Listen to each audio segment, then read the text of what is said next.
सुप्रभात। सुधा सक्सेना का प्रातः काल का सप्रेम सादर आप सभी को राम राम।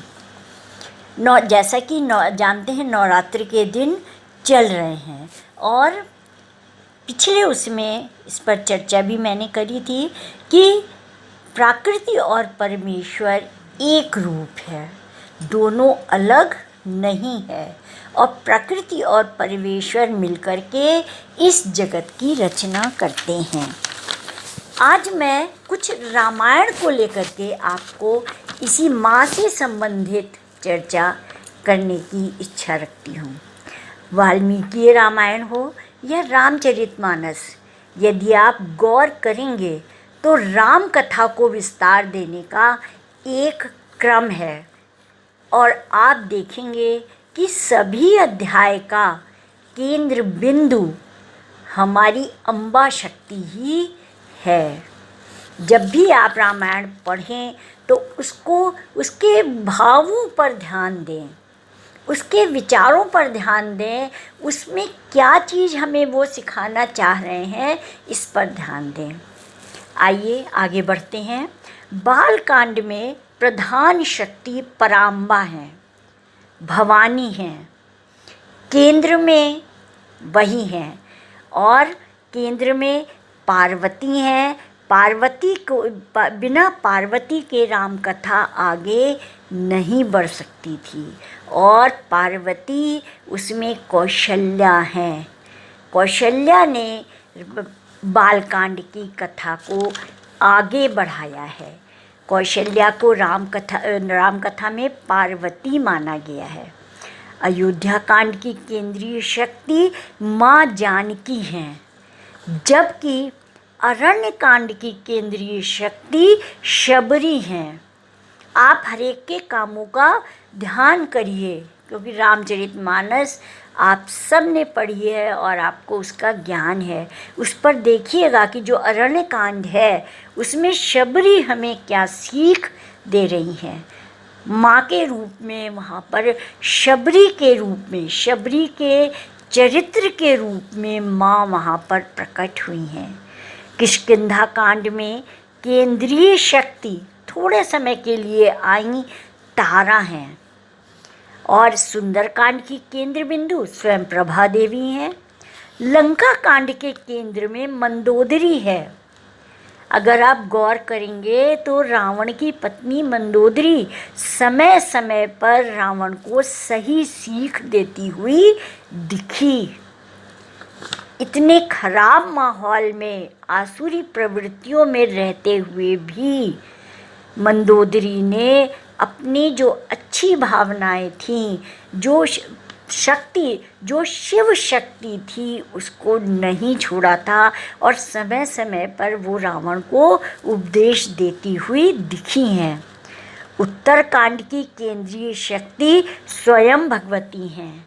यदि मानस के 7 अध्यायों पर आप ध्यान दें तो 7 अध्यायों में माँ की शक्ति ही विद्यमान है। जानकी के बिना तो रावण पर विजय प्राप्त ही नहीं की जा सकती थी। आप सोचिए, हमेशा से स्त्री त्याग की प्रतिमूर्ति मानी गई है और सीता ने, जानकी ने अपने को त्याग कर, अपनी सारी इच्छाएं त्याग कर स्वयं को मोहरा बना करके एक समाज के लिए अच्छा कार्य किया और अपने पति का इस प्रकार से सहयोग दिया। इसीलिए कहा जाता है कि स्त्री के बिना समाज का कल्याण संभव नहीं है। वहाँ उस स्थल पर जानकी का स्वयं का कष्ट महान प्रेरक बन गया राम के लिए। अरण्य कांड में स्मरण कीजिए, जब राम कहते हैं कि मैं पृथ्वी को राक्षस विहीन कर दूंगा, तब वहाँ पर सीता माता ने का चेहरा बुझ जाता है और वो कहती हैं कि आप सारी जगत के पिता हैं और मैं जगत जननी हूँ, तो क्या असुर हमारे पुत्र नहीं हैं? हम उन्हें कैसे मार सकते हैं? तब वो कहती हैं कि हमें असुरों का नहीं, आसुरी प्रवृत्तियों का विनाश करना है। जो उनके अंदर बुराइयां हैं हमें उनको नष्ट करना है, उनकी बुराइयों को समाप्त करना है। गौर करिए, एक माँ ही ऐसा कह सकती है। अपना बच्चा चाहे खराब हो चाहे अच्छा हो, प्रेम एक माँ के हृदय में दोनों बच्चों के लिए समान ही होता है। और यहाँ पर जानकी ने यह कह करके वास्तव में जगत जननी का स्वरूप प्रकट किया। शक्ति के रूप अलग अलग होते हैं। हम सबको ज्ञात होना चाहिए कि ज्ञान भी एक शक्ति है। उपनिषदीय सूत्र में कहा गया है, आनंद ब्रह्मोति व्यजनात्, अर्थात ज्ञान की शक्ति सबसे ज़्यादा आनंद देने वाली है, क्योंकि ज्ञान की शक्ति ही हमारे मस्तिष्क में विचारों को जन्म देती है। और जब अच्छे विचार आएंगे तो हम अच्छे कार्य करेंगे जो कि हमारे हृदय को संतुष्ट करेंगे। राम कथा कलिका कराला जब कहा, राम की कृपा को स्वयं इसमें कहा गया कि राम कथा कलिका कराला, कि राम की कथा जो है वो काल को समाप्त करने, मारने वाली है, बुरे काल को समाप्त करने वाली कराल की भांति है उसके लिए। अर्थात कि जो राम में जो राम तत्व है वो स्वयं दुर्गा है। जैसा कि कहा भी गया है कि राम से बड़ा राम का नाम है। वहाँ पर प्राणवायु, सांस ही तो हमारी मेन है। अगर सांस प्राणवायु नहीं होगी तो हमारे में जीवन ही नहीं होगा। तो जब हम राम का नाम लेते हैं, वो राम तत्व हमारे लिए सबसे महत्वपूर्ण है। राम स्वयं दुर्गा हैं, अम्बा हैं, अंबिका हैं, और अमित दूषणों को नष्ट करने वाले अनेक रूपों वाली दुर्गा स्वयं राम हैं। जगत के मूल तत्व में आदि शक्ति दुर्गा हैं। हम दुर्गा के चरणों की आराधना करते हैं। आज के समय की मांग है कि गर्भ में कन्या भ्रूण की हत्या ना करें। यदि हम दुर्गा की आराधना करते हैं तो हम दहेज ना लें। स्त्री स्वयं ही दुर्गा स्वरूपा है। सभी बहन बेटियों का सम्मान करें, कभी भी अपमान न करें। माँ को सात्विक भाव से भजने का यही अर्थ है।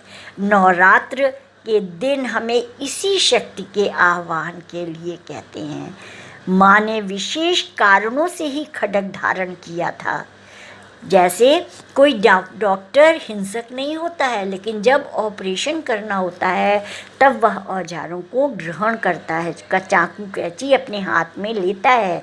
ऐसे ही माँ ने कभी महिषासुर को मारने के लिए, तो कभी रक्त बीज के लिए, और कभी शुंभ निशुंभ के लिए शस्त्र उठाया है। उसी प्रकार से यदि हम आज नारी का सम्मान नहीं करते तो हमें अपने उस स्वाभिमान को जगाना भी होगा। और यही ये नवरात्र जो अलग अलग देवियों के रूप हैं, जो अलग अलग देवियों के भाव हैं, वो हमें यही शिक्षा देते हैं। आज के लिए इतना ही। धन्यवाद।